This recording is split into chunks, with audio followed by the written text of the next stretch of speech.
नृसिंहकवचं वक्षे प्रह्लादेनोदितं पुरा सर्वरक्षाकरं पुण्यं सर्वोपद्रवनाशनं सर्वसम्पत्करं चैव स्वर्गमोक्षप्रदायकं ध्यात्वा नृसिंहां देवेशां हेमसिंहासनस्थितं विवृत्तास्यं त्रिनयनं शरदिन्दुसमप्रभं लक्ष्म्यालिङ्गितवामाङ्गं विभूतिभिरुपाश्रितं चतुर्भुजं कोमलाङ्गं स्वर्णकुण्डलशोभितं सरोजशोभितोरस्कं रत्नकेयूरमुद्रितं तप्तकाञ्चनसङ्काशं पीतनिर्मलवासनम् इन्द्रादिसुरमौलिष्ठस्फुरन्माणिक्यदीप्तिभिः विराजितपदद्वन्द्वं शङ्खचक्रादिहेतिभिः गरुड्मता च विनयां स्तूयमानं मुदान्वितं स्वहृत्कमलसंवासं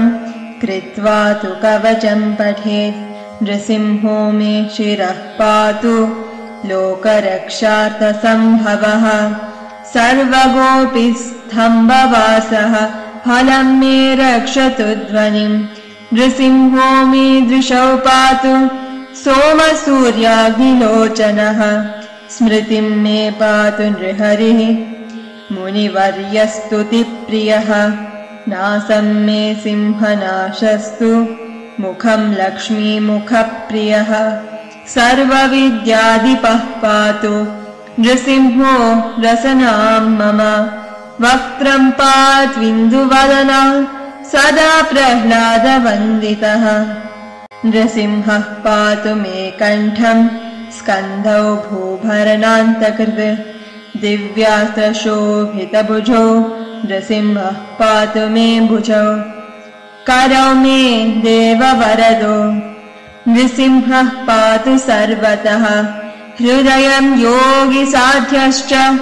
निवासं पातु मे हरिः मध्यं पातु हिरण्याक्ष वक्षः कुक्षिविदारणः नाभिं मे पातु नृहरिः स्वनाभिब्रह्म संस्तुतः ब्रह्माण्डकोटयः कट्यां यस्यासौ पातु मे कटिं गुह्यं मे पातु गुह्यानां मन्त्राणां गुह्यरूपधृग्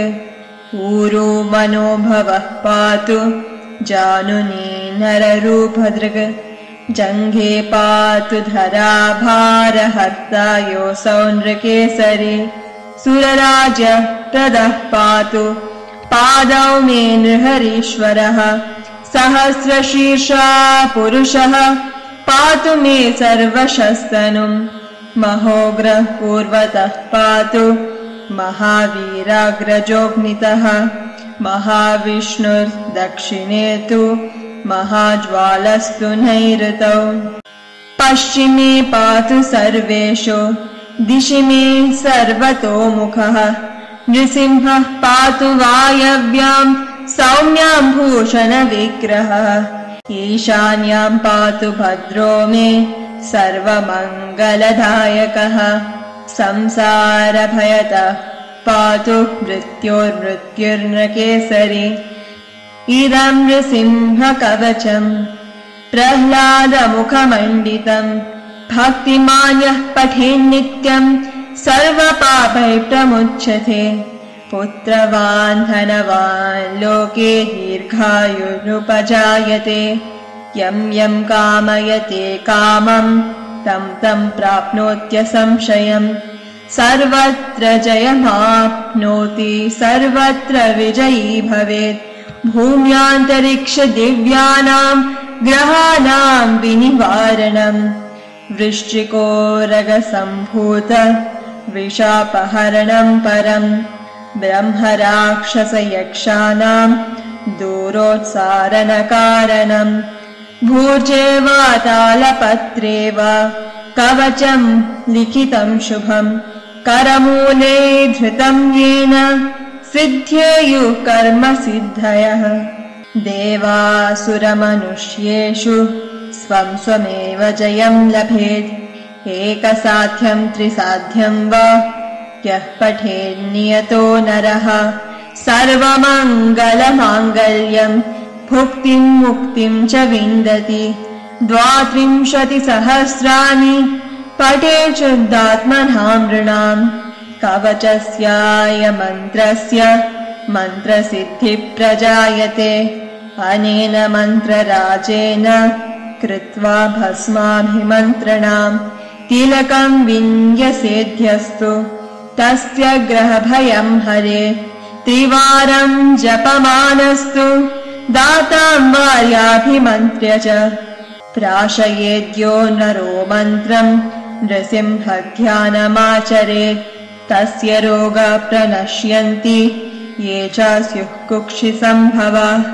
किमत्र बहुनोक्तेन नृसिंहः सदृशो भवेत् मनसा चिन्तितं यात्तु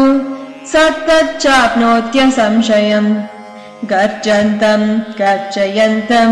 निजभुजपटलं स्फोटयन्तं हतन्तं रूप्यन्तं तापयन्तं दिवि भुवि दितिरं क्षेपयन्तं क्षिपन्तं क्रन्दन्तं रोषयन्तं दिशि दिशि सततं संहरन्तं भरन्तम् वीक्षन्तं घूर्णयन्तं शरनिकरशते दिव्यसिंहं नमामि।